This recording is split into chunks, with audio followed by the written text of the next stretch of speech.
It's good to be back. So thanks for coming out tonight. We don't do a ton of these meetings, but when we do, it's great if you can be here. Let me maybe introduce what these meetings are, and then we'll talk specifically about what we're here to talk about. So these meetings, in general, our bylaws require us to have one members meeting a year. That doesn't mean we can't have more. It just means we have to have at least one. And we call that our AGM, and we use that AGM basically to do a year's worth of business. So that's the meeting where we elect and affirm elders. That's the meeting where we discuss and affirm a budget. So that's a very important meeting. And then we can have as many other members' meetings as we would feel useful. And we normally try not to overload, because this is busy church and everybody's in a group and everybody's serving, and so we don't want to have one every month. But we do want to have a couple a year, and what we use these meetings for is to communicate critical items that you really need to understand well, and items that we want to make sure that there's opportunity for give and take and question and answer and all that kind of stuff. And then we pray. We pray about those things, but then also whatever else we need to be praying about. Even though many of you or most of you are probably in another prayer group that meets during the week, we don't often get the chance to be together as a big group and pray together. And so that's a good thing too. So that's why we do these groups. Now, originally we had thought that tonight for our agenda we would try and hit 2 items, but we also try to keep these meetings fairly tight. We try to be, the range we shoot for is between an hour and 5 minutes and an hour and 15 minutes. And so we had originally thought we're going to talk tonight about the progression or the evolution of the progress of the Deacon Launch Committee and South Africa.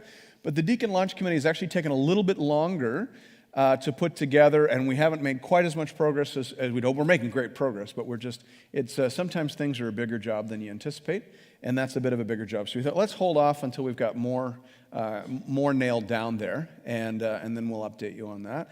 And that will also make this meeting feel a little less rushed. So there's really just one item on the agenda. We're going to update you on the progress of the South Africa project, and then we're going to pray. So that's what we're going to do. So as most of you will know, I've been in South Africa along with our brother Craig we were there on the ground just under 3 weeks, but it seems like it takes 3 weeks to get there. My goodness gracious. It was 47 hours door to door on the way there with all the layovers and whatnot. And then it was 41 hours on the way back. So, wow. I don't know whether I'm getting old or whether that's just a really long time, regardless of how old you are. But it wiped me out, I would say, for a day on the way there. Like I felt a little off the first probably 12 hours we were there. And then probably the first 12 hours we were back. My body didn't know where we were. That's a long way away. They should move it closer. But that's where we were. And then we were just under 3 weeks on the ground, and it was a marvelous trip. And my main goal or aspiration for the trip was really to understand what this project is all about. We've stolen this imagery and this terminology from William Carey, how one person goes or one family goes, and then the rest of the families here in the church, we stay and we hold the rope. So one family goes down the well, and all the rest of us hold the rope. Well, in order for us to hold the rope, we kind of have to understand what's going on down there in the well. And sometimes in missions, out of sight is out of mind, right? And everybody's excited about it, and we write letters back and forth for the first year. But then life happens, people take jobs in other cities, other people come in, and all of a sudden you got missionaries who've been on the field for 4 years and nobody really remembers what they're doing or why they're there, and we didn't want that to happen. I don't know if you know this, but this is the largest mission commitment we've ever made in the history of this church. Now, part of that is because we're doing it different. We're not one of 17 churches supporting a family going overseas. That used to be the way that it was done. More and more, there are churches realizing the inefficiency of that. If 17 churches are supporting a missionary, then when they come back on their furlough, they got to see 17 churches. How do you even do that in a short furlough? Interestingly, when we met with the ABWE guys down in South Africa, which is the group that Dr. Craig and Renee are going through. They loved how we're doing this. In fact, more than one missionary said, I would love it if I just had one church supporting us. I had one missionary told me that he won't even he's going home on furlough. He won't even have the opportunity to have FaceTime with several of his supporting churches. You just can't, right? If you've got, I think he said he had 30 churches that, so how do you even do that, right? So we wanted to step out in faith and support Craig and Renee on the ground 100%. We feel that's more efficient, also because this is a shorter term project. And so to spend 5 years raising funds, that's the other thing. ABWA has never had a missionary come to them saying, I'm fully funded, ready to go. Normally they come and they say, I've got 10% of my support raised, can you help me raise the other 90 or something like that? So they're overwhelmed and amazed and appreciative. This is the way they'd like to see it go. So I feel like you should be congratulated. You're ahead of the curve for stepping out in faith this way. Yeah, so well done. Were you giving yourself a pat on the back there, Marianne? Good job. Thanks for picking up on that. I just think you're to be congratulated for stepping out in faith and doing that. So my role in going over there was to make sure that I understood the project very well so that I could make sure that Craig and Renee are well supported and that you are well informed. And so I'm going to walk you through how we've understood this, because I'll be honest with you, I have spent an awful lot of time in the last year talking to Craig about this. Like we would play squash and then talk for longer in the change room after squash than we actually spent on the court playing, making sure that we understood this. Tell me what you're doing. Why is this important? Help me understand why you need to go. Why is there not anybody over there who could do this? What is it that you're going to be doing? Why are you doing this and not that? I'm sure I was quite annoying, but I am annoying. So it's operating according to my gifting. And so I just want to make sure I really understood this, because my job is to communicate it and keep everybody invested, emotionally, spiritually, financially. This is a big commitment. So I wanted to make sure I really understood. So I got the full tour, and then while we were over there, Craig and I spent a fair bit of time in a coffee shop that had Wi-Fi, and working, marking papers and all this kind of stuff, but also writing on napkins and just trying to make sure we had this down so that it could be communicated. And so this is how we have, sort of graphed this program. At the very center, one of the things I said to Craig is I need to understand what the unifying theme is here. What is this project all about? And what we understand it to be about, and what I think as I've been there, I really understand it to be about is leadership development. And by the way, that brings us right in line with the thrust of missiology at this moment in the church's history. Many of us, if we're older in the room, and I won't ask you to put up your hand if you're one of those people, but many of us remember when the emphasis in missions was on pioneering, taking the gospel to places where people had not heard. I remember as a little boy, the pastor of the church that I went to was a retired missionary, Stan Sadler, and he used to show us home movies in black and white of he and his wife doing pioneer mission work in Papua New Guinea. They went in right after World War II, just like lots of missionaries did when we discovered these islands and places where nobody knew about Jesus. And he showed us like home videos of people walking around, like the men were walking around naked, wearing outfits made out of coconuts, and it was everything you'd think in your mind about missions. And there was a story about one tribe attacking another and doing cannibalism, and it was very exciting. And we had the home movies, of the whole thing. I don't know if you've ever heard the book The Peace Child. Which, if we would remember that from back in the day. He did missions in that context, in that era, and that was there were multiple generations where the emphasis was on making sure that the gospel got to all these little countries and islands that maybe we hadn't even known about before. Well, now things have changed. In the 80s, there started to be an awareness that at some point, I want to be careful with the language because this is now all fraught with political language and sensitivities. But at some point you realize you're not doing the best service for these folks unless at some point you begin transitioning this into their hands. That we can't just always be there as the Westerners, the North Americans, showing everybody how to do it. At some point, you've got to step into the back seat, just like maybe teaching your kid to drive. My son had driver's ed today, so I'm thinking of that. Like at some point, you go from the front seat to the back seat, and then from the back seat right out of the car. And there had been, I think, a realization in the 80s that we were a little slow to that part, that we were always telling everybody what to do. All the money was coming through us. All the activity was going through us. And so there was a recognition we need to begin handing off. Some of those handoffs were not done well, to be perfectly honest with you, and I've seen that on the ground. In India, I think everybody would tell you we did it poorly.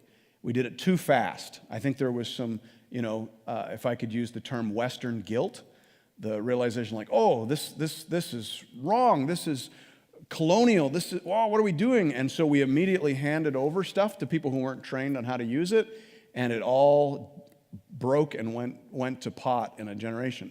As those of you who've been with me to India know, these huge, massive colonial buildings that we bought, your grandparents paid for, and we bought, and then in the 80s, we quickly handed them over to the natives who were not trained in how to manage them, and who didn't have the funds to maintain them, and now they're all shambles.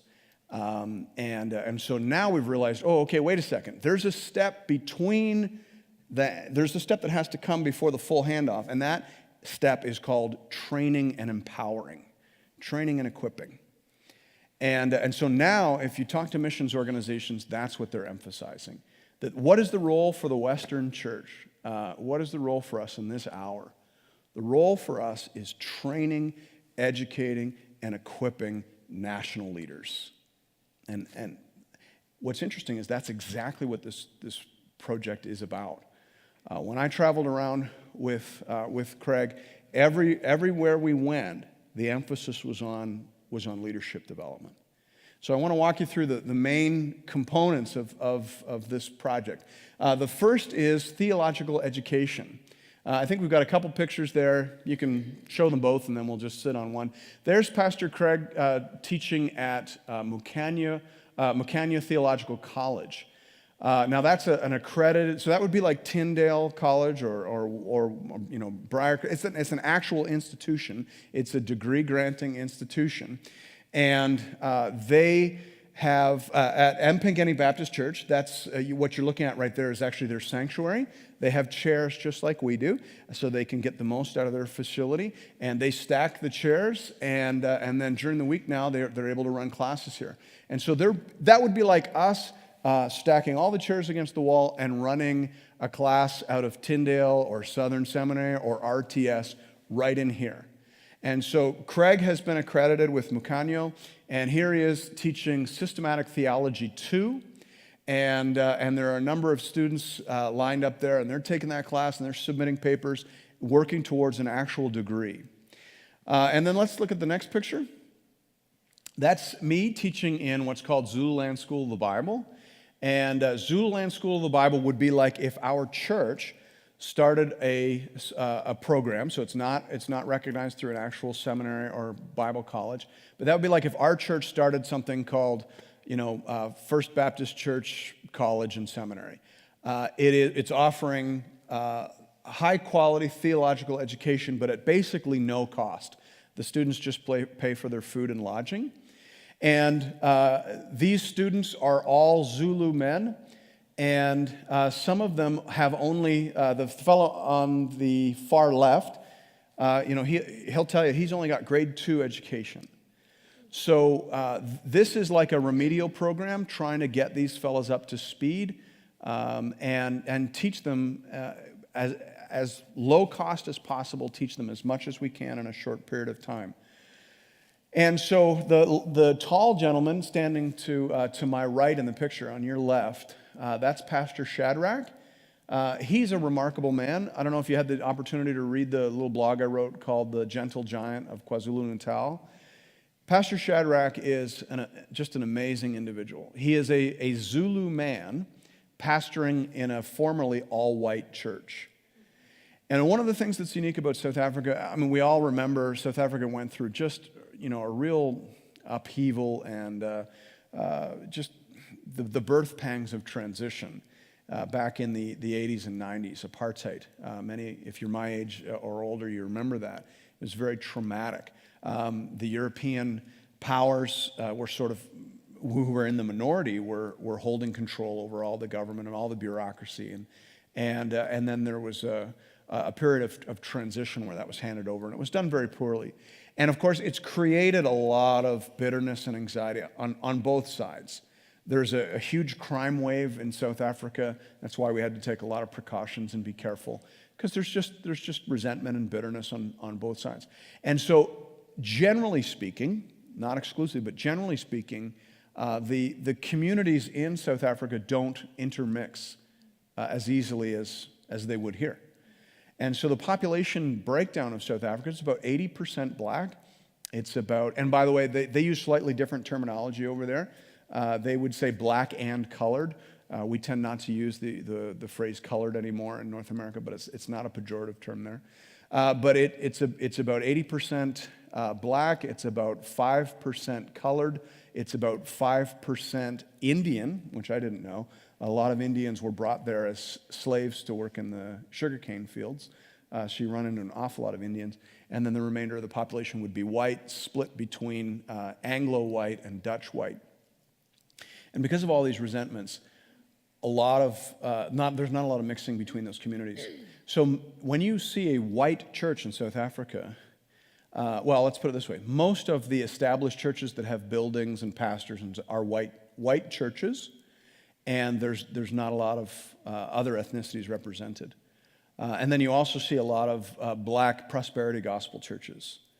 But there aren't a lot of what you'd want to see from a gospel perspective, which is to say Bible preaching, gospel believing, racially integrated churches. One of the reasons we're so excited about Pastor Shadrach is because he's pastoring one of those churches. That church was formerly white only, and it was a big step of faith for them to hire a Zulu pastor. And now it looks like the community. It's about 80% black, 10% Indian, 10% white, which is exactly what the community is. So it looks like the community, which is amazing. So that's a success story. And so anyway, theological education is the big need because one of the pastors, I think it was Pastor Vincent, Pastor Craig could correct me if I'm wrong, but I believe it was. We were in a group setting. We spent a lot of time just talking to the students. One of the pastors said, what's interesting in South Africa is wherever we haven't been educated, Pastor Vincent's a Zulu man. He says, wherever we haven't been taught and educated, we default to prosperity gospel. Because he says that's what we see on TV, it's what we hear. That's sort of the background. And so it's like, you ask me a question, if I've taken a class on it, I'll give you the right answer. If I haven't, I give you the prosperity gospel answer. He said that to us. And so the crying need is for theological education at basically no cost. And that's going to be a big part of what Craig is going to be doing. They basically run module programs for these students, and that is going to be the lion's share of what he's going to do. Let's go to the next thing. Okay. So if you can, can we pop back to that graphic just so that people know what we're talking about, the main South Africa graphic? Yes. Okay. So we've talked about theological education. The next thing we're going to see is pastoral sustainability. So now if you could zip forward to the picture. There we go. So one of the challenges that Craig realized early on is that all these pastors that he's teaching, the vast majority of them have no real prospect of vocational ministry because the only churches that can pay their pastors are either whites-only churches or prosperity gospel churches. Prosperity gospel works and sells. Now, I'm saying that, hopefully you understand how I'm saying it. It sells in that, what do poor people want to hear? Worship Jesus, I'll make you rich. So that's done. I'm in. And then what do you tell them when they come? Give us 20% of your income and God will open up opportunities for you. And so that works for a short period of time until they run out of money. But it floats the church's budget. And so, like I said, the only pastors that have a real prospect of vocation, actually supporting themselves in ministry, are whites only and prosperity gospel pastors. So Craig's idea, and I think it's inspired or brilliant or however you want to think about it, is to come up with some ways for these Zulu pastors to supplement their income. Now the trick is it has to be something that can make money but that doesn't take up all your time. Because if you're working 12 hours a day doing something, then you can't really be much of a pastor. And so there is a technology that's recently been developed by a company called Kaya. And it's a cage technology for chickens that cuts down on disease and makes it easier to harvest eggs because the cages are raised on an 8% incline or 8-degree incline, and they have large slats in the bottom. And so the manure goes through the slats onto a piece of plastic, which you can then sell for about $1 a bag.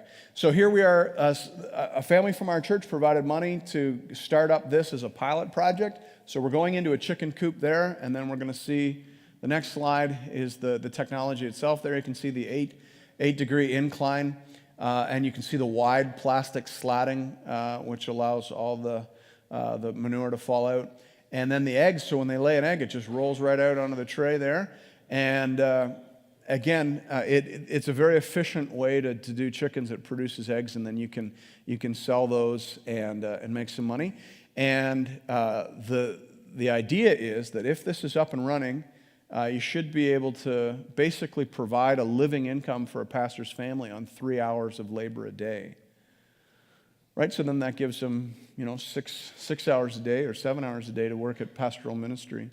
And so that's a really neat thing. We were getting some consultation from the developers of that cage technology to improve the productivity of this pilot project. And there's a couple other ideas as well. There's a group called Farming God's Way.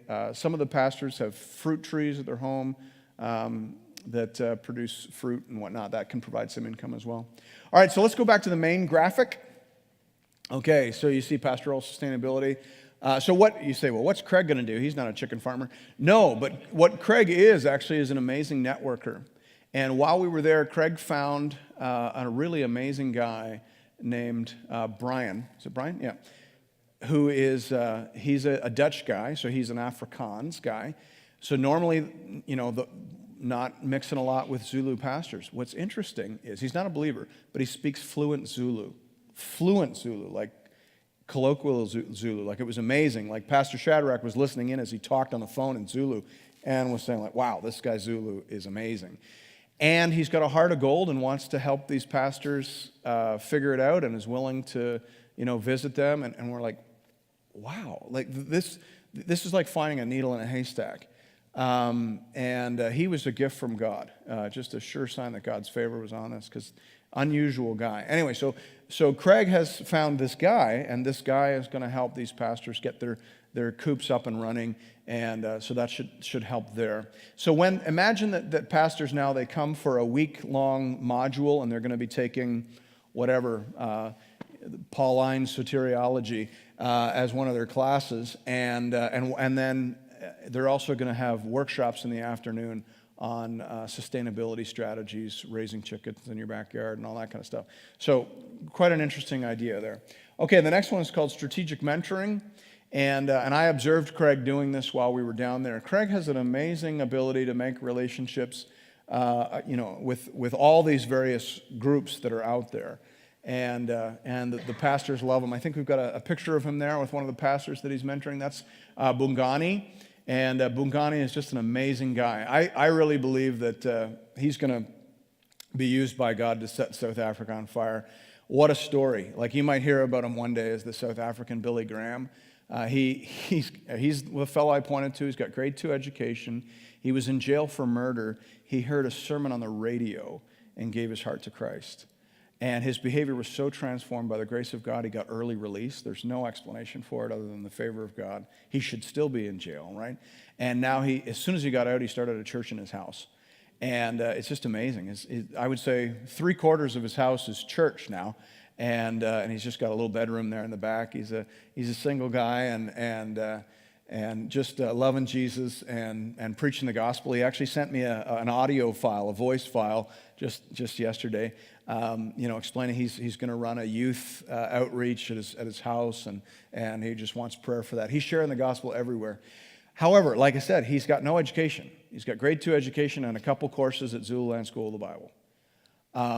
All the enthusiasm in the world, all the charisma in the world, and absolutely no training. You should be excited by that and also terrified by that. And so, what Dr. Craig is going to do is what he's doing right there. Put his arm around this guy and train him. While we were there, Bugani had a bunch of questions about just stuff that comes up in church. And how do I handle this? And Craig was walking him through it. That's what you do. And he's doing it on the phone even while we're here. All right, let's go to the next one. This is Pastor Craig at Rays of Hope Daycare Outreach, or Daycare Center. It's a Christian daycare center attached to a little tiny church. As you're looking at that picture, on the left, you can see the wood slats of the church building. I sent you in one of the blog updates a church that looked like it had been made out of leftover lumber. On the back of that is this little daycare center. This is run by a pastoral couple. Again, very poor. In fact, I would say this is the poorest person I've ever met, or I've ever spent time with. The poorest pastor I've ever spent time with. We went in his house, and it did not look like a house that people should be living in.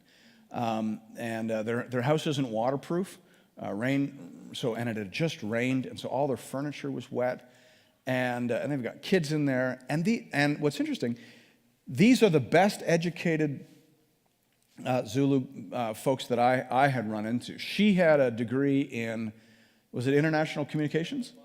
International marketing. He has a degree in microfinance. And so they were well on their way to being upper middle class, wealthy Africans when he received the call to ministry.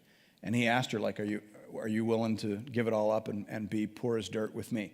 And bless her heart, she said yes. Wow, no kidding, just amazing. And so they are, like I said, the poorest pastoral couple I have ever met.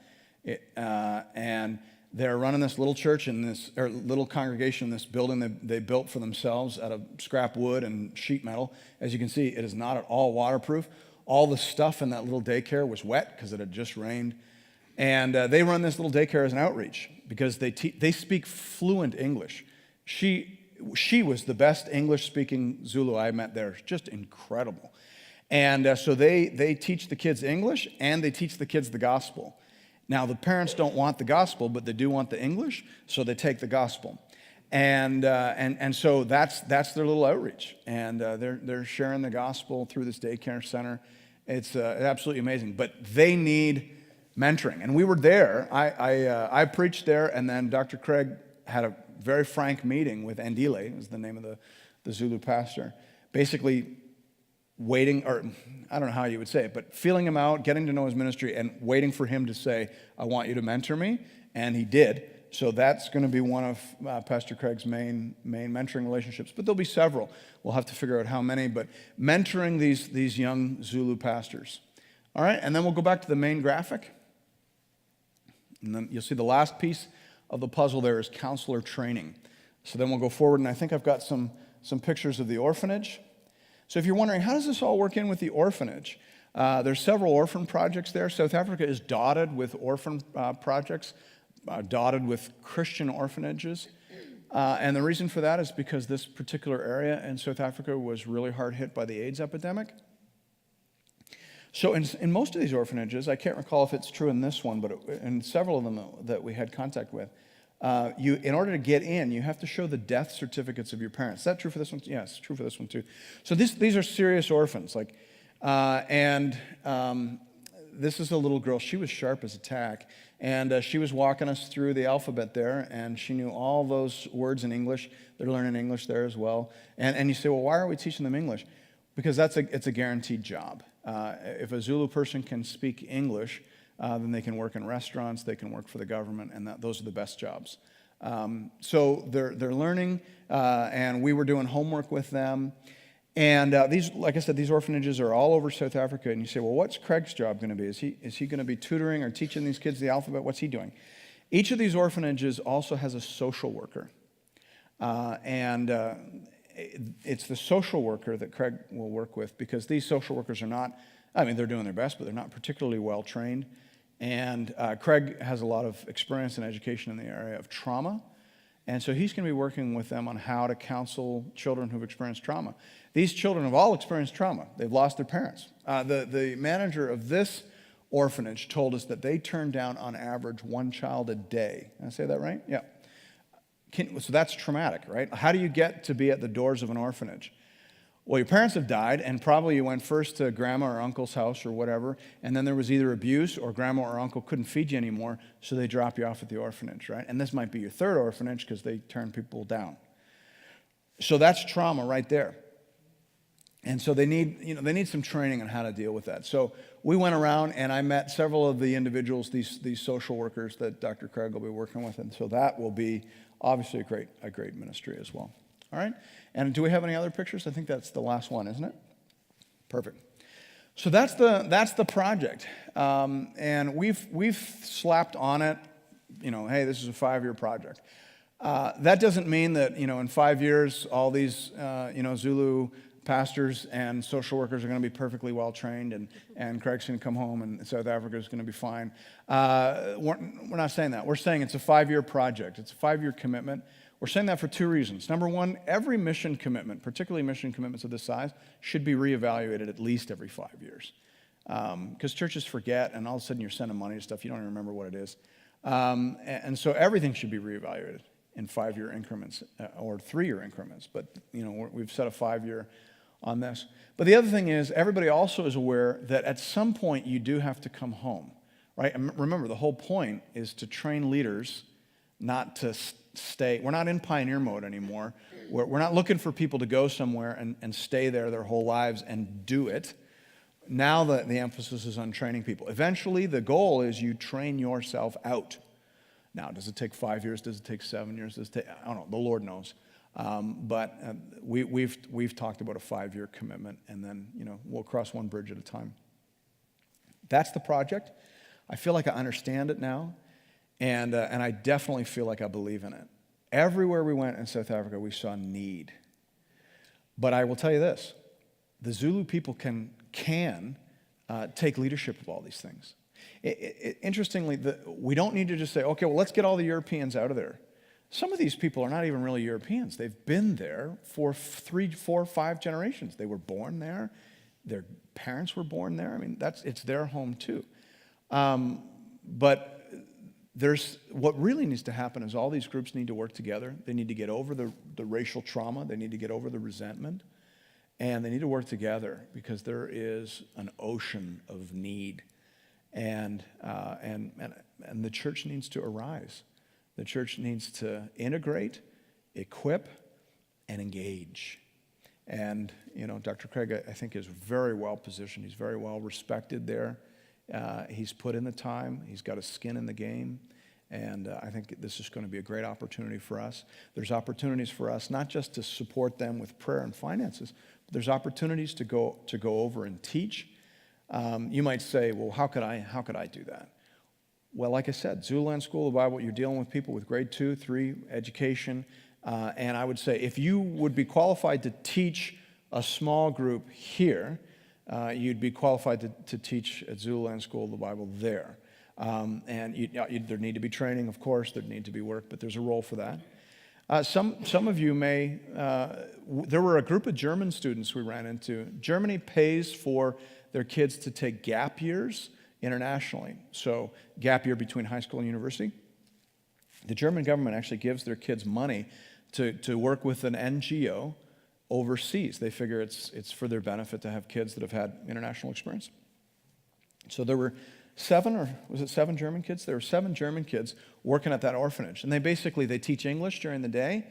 There's 2 of them. The girl on the left is from Nigeria. She's a student as well. Her name's Emanuela. But there were 7 German kids, and she's actually there with her husband, who's doing a PhD in something, chemical engineering. and she's super smart. And then there's those 2 German students, and there were a bunch of the others. They teach English during the day, and then they come here in the afternoon, and they help the kids with their homework. And so that's their gap year. So there's opportunities to do different things like that. All right, at this point, if you have any questions, I'll turn it over to Craig, and then we're going to pray for the last 15, 20 minutes we're together. Any questions? You can have questions. Questions are good. Yes? Do you guys take donations for kids? Well, yes, good question. So because one of the reasons we decided to have Craig go through ABWE is so that he can set up project accounts. So, for example, we're trying to raise some money. ABWE is trying to raise money for that orphanage that you just saw the little girl at. Their vehicles are deplorable, and they drive the kids back and forth to school. We broke down on the side of the road. It's a gong show. It's like the Flintstones, right? So anyway, they're trying to raise money to get them some new vehicles, and we're going to have project accounts that you can give to and get a receipt. Yes? Just for Craig, just wondering what Renee is going to be doing. She'll be working quite closely with 3 of the orphanages, the Kaya Kababa, the Zulu orphan, the Muslim Korsi, that's the pictures you saw there, and also the IOP, which is the Zulu Orphan Project. So her goal, now obviously raising Ellie too, our daughter, but she's going to be involved in nearby orphanages working with the children. And then she's going to be helping at Mpangeni Baptist Church as well. So we're going to use that as a home church. So she's going to do some training there because that's becoming the hub. Because Mpangeni is kind of the last town before you go into the rural areas. It's kind of like Aurelia. Like as Aurelia is to Muskoka and Toronto, so Mpangeni is to Durban and the rural areas. Yeah, without the $1 million cottages, but but you go. When you start going north, it's just, it's nothing. It's just huts and shacks. So if she goes with me, that's another thing. We'll be visiting on Sundays. And so she'll be working with, for instance, Andeli's wife, Helen. And we'll be helping with the daycare and helping doing mentoring and training there, but without working there. The key is to come under. And what many don't realize is that this is actually my 11th visit. So in 2012, when the Lord put this on our heart, we just started going over. And it took 4 visits before I got hold of Pastor Shadrach, and his first response, I just tracked him down on the phone. I found him through email and on the phone, and I picked up the very first thing he says to me is, "I do not trust you." And my response is, "I don't trust you either. We're good?" And he says, "Yep." And he told me his story, and he was an orphan. He actually, his mother died when he was 8. His father died when he was 8. His mother kicked him out, and he paid for his own school uniforms, his own school fees, all the way through high school. Then became very embittered and accepted Christ at 18, and then worked for an organization called Scripture Union and shared the gospel for years in his area. We went to a restaurant, and he had led 1 or 2 of our waitresses to Christ years ago, and then was called at 42 to this church and has been there ever since. And a lot of the whites left. And so he had 16 people when he started. And you just see that the Lord has used him, but his distrust of a white guy coming in just wasn't there. And I said, "But I'm not coming here as a great white hope. I may look like an Oreo cookie, but that's about it." And that's what he called me, an Oreo cookie. And him and I have been partnering ever since, but it's coming under these pastors. It's not taking over for them. But they basically need the tools. Yeah. And that's what really the Lord put on our hearts why we should go. Yeah, go ahead. Is there scripture in their own language? Yeah. Yes. In fact, all the counseling we're working on, well, Pastor Paul helped me outline, I was doing 19, we whittled it down to 12 books. But I found one at Londewe, one of the social workers is actually going to translate all the counseling books I'm writing into Zulu. And so in the rural areas, it has to be in Zulu, but we do have translators, and like some of the social workers are highly competent in English, and so they will do the translating with some of the pastors as well, because a number of the pastors actually speak English as well. And then after this training with the pastors, are you going to teach them how to figure out how to plant churches? Well, there is the neat thing. All of them are planting churches. That's not the problem. In the rural areas, they're crying out for the gospel. Their challenge is, and again, I had to be very careful. As I said, this is my 11th time there. This is the first time 5 of them asked me to come and mentor them in their rural area. Pastor Shadrach said, just keep your mouth shut, serve, give the gospel, and let them invite you. And it's literally taken 11 visits over 5.5 years for them to invite. So the churches are there, but they're realizing when they heard Pastor Paul preach and were hearing us speak, they said, we want this in our churches. Could you train us? And there's a misnomer saying because it's rural, they don't understand. That's just nothing is far from the truth. They just want the truth. So they're there. The churches are there. They just need the training. Yeah. Sure. Very exciting. The 29th, when did we leave? I can't remember. When did we leave? It was the 28th of February. Yeah, so the 26th, Ellie is now in our name. So we were able to have the adoption probation started. So that was very exciting. And now with that, it's going to take another 3 months at least for it to go. We actually just had our meeting on Tuesday with our worker. Another 3 months at least to be able to go to the ministry of whoever the ministry is it goes to. And then we then have to wait another 2 months to go to court. So what's going to happen? We're easily looking at July or August. But I do know that once that adoption is there, then I can go. Now, I'm preparing my lessons. Actually, early this morning, I was preparing 3 lessons for going in May. So I'm going in May the 16th to the 3rd of June. I've already contacted my students and sent them their work already. So I go 4 times a year and teach. So that doesn't stop. All of those things, and all the mentoring, we're already starting writing. I've already started one of the books already as well. And so I will, keep on keeping on with that, yeah. And we don't own anything here, so we got rid of our house, so we don't have to worry about that. We paid it cost us $100,000 to go the 10 times I went. So we sold our house. Our bank said no more. So we sold our house, and so we don't own anything. We have nothing in the bank, and we're literally living one day at a time by faith that the Lord will just keep supplying our needs. So I'm working as well, so I'm still counseling. So that sustains us, because Renee just can't with a baby. So she has some neurological challenges as well. So she turned 2 yesterday. So it's neat to see what the Lord's doing there. Yeah, and it's in my mind, I would not have planned it this way. I'm telling you now. I was like, wow, why can't we just go? And Renee just says, behave and just listen. So, yeah.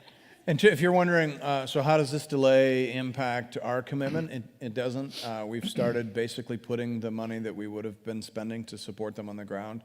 We've started putting that into a separate account. So all that money is there, because it would be bad to sort of just let that go into surplus or into some hole and then say, okay, now we're starting. So as that money comes in, it's locked away. It's all there. So. Mm-hmm.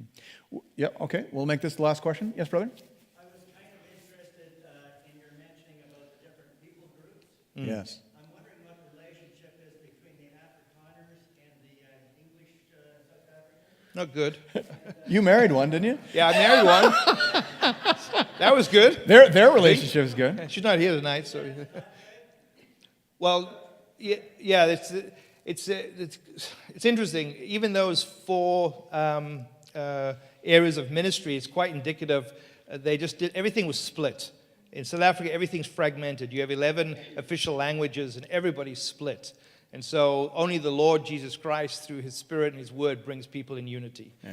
The other part that I'm wondering about, you're I guess in the town Zulu land? Yeah. So are there many non-Zulus in that area as well? Well, there's African. You don't even use the word Zulu there. It's African. So there's where we are. There's 980,000. There's 2 major areas: the King Shitswayo area and Kanyakuda area. And both areas have about 980,000 people, and that is made up of about 95% to 96% African. But some of them are people who've come down from Mozambique. Yeah, Mozambique. So yes, there are other tribes than So just. the Tswana, Xhosa, Yeah, Tsonga.